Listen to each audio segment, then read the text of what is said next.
পটলের দোলমা কিন্তু আমরা অনেকেই খেয়েছি, তাই না? কিন্তু বেগুনের দোলমা আমরা কয়জন খেয়েছি বলেন তো? আমার মনে হয় না। তো আজকে আমি ফাহমিদা আজহারি থেকে ফাহমিদা আপনাদেরকে এমনই একটা মজার রেসিপি দেখাবো, যার নাম আমি দিয়েছি বেগুনের দোলমা।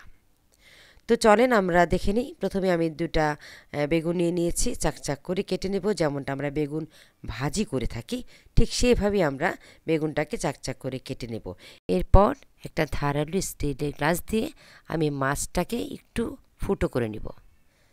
কিন্তু এই যে আমি বেগুনের ভিতরের যে অংশটুকু সেটা কিন্তু আমি ফেলে দেব না, সেটা আমরা অবশ্যই কাজে লাগাবো। আজকের এই বেগুন ভাজা বা বেগুন দোলমাটা অসম্ভব মজার একটা রেসিপি হতে যাচ্ছে। মন দিয়ে দেখেন। যদি আমরা দেখতে পাই যে গ্লাসের থেকে আমাদের বেগুনের সাইজ ছোট, তখন আমরা হাত দিয়েই ছুরির সাহায্যে কেটে নেব। এবার আমি কিছুটা লবণ দিয়ে নেব। এই বেগুনটাতে লবণ, হলুদ আর সামান্য একটু মরিচের গুঁড়ো দিয়ে আমরা যেমনটা বেগুন ভাজা করে থাকি ঠিক সেভাবেই এগুলোকে আমরা মাখিয়ে রাখবো খুব ভালোভাবে। রেখে দেবো এটা রেস্টে। এরপর আমি যে বেগুনের ভেতরের অংশগুলি কেটে রেখেছিলাম সেগুলোকে আমি একদম কুচি কুচি করে কেটে রাখবো। দেখতে পাচ্ছেন কি মিহিন কুচি করে রাখছি। আপনারা যারা বেগুন খেতে পছন্দ করেন না বা ভালো লাগে না, তারা আপনারা অবশ্যই রেসিপিটা ট্রাই করবেন। আর আমরা এখানে অনেক কিছুই ব্যবহার করতে পারি বেগুনের ভিতরের পুরটা তৈরি করার জন্য। তো আজকে আমি একদম সিম্পল রেসিপি তৈরি করেছি। আপনারা চাইলে এখানে অনেকভাবে এই ভিতরে পুরটা তৈরি করতে পারেন। তো আজকে আমি জাস্ট ভেজিটেবলস দিয়ে আর ডিম দিয়েই এই ভিতরে পুরটা তৈরি করব। আমি আরেক দিনও চেষ্টা করব যে চিকেন দিয়েও এটা করার। চিকেন অথবা বিফ দিয়েও কিন্তু আমরা এই পুরটা তৈরি করতে পারি। এটা খেতে কিন্তু আরও অনেক টেস্ট হবে। আর আমরা কিন্তু আবার এটা করতে পারি যে আলাদাভাবে একটা পুর রান্না করে আমরা যে বেগুনের ভিতর দিয়ে দিই, তাহলে কিন্তু এটা আরেক রকম একটা রেসিপি হয়ে যেতে পারে। আসলে কি মাথায় বুদ্ধি থাকলে অনেকভাবে একটা রেসিপি তৈরি করা যায়। এটা কোনো বিষয় না, এটা জাস্ট একটা শিল্প। রান্নাবান্নার এই ব্রেনগুলো তৈরি করা বা বিভিন্ন সিস্টেম বা বিভিন্ন আইটেম তৈরি করা, এটা একটা শিল্প। তো এইবার আমি কি করেছি যে কিছু পেঁয়াজ নিয়েছি আর কিছু নিয়েছি কাঁচামরিচ, একদম মিহি কুচি করে নিয়েছি পেঁয়াজ আর কাঁচামরিচটাকে।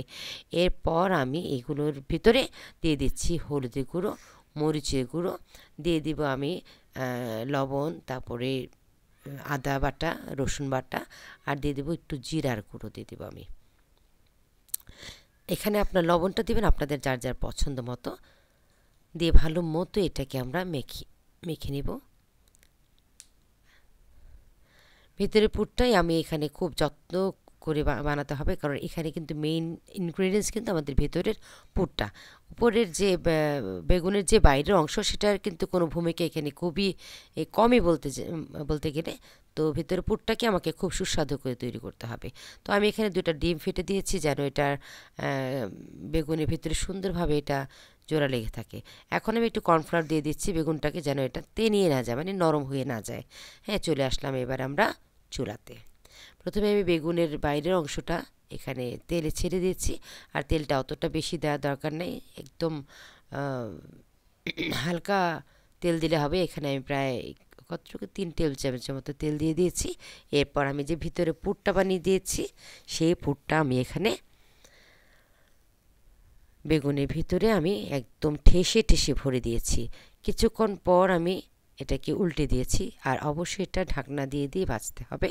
ঢাকনা দিয়ে ভাজলে হয় কি, তেলটা পরিমাণে একটু কম লাগে আর ভাজাটা খুব সুন্দরভাবে হয়। তো এক পিঠ ভাজার পর আমি আরেক পিঠ উল্টে দিয়েছি।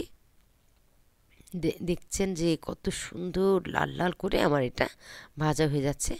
অলরেডি আমার এটা কিন্তু ভাজা কমপ্লিট। খুবই সুন্দর এবং খুবই চমৎকার একটা রেসিপি, যেটা বাড়ির সবাই খুবই মজা করে খাবে। আর এমন একটা যদি বেগুন ভাজা হয়, তাহলে তো আসলে কিছু লাগার কথা না, কারণ এখানে আমাদের ভেজিটেবলস আছে, প্রোটিনও আছে, সব চাহিদা এখানে আমাদের পূরণ হচ্ছে।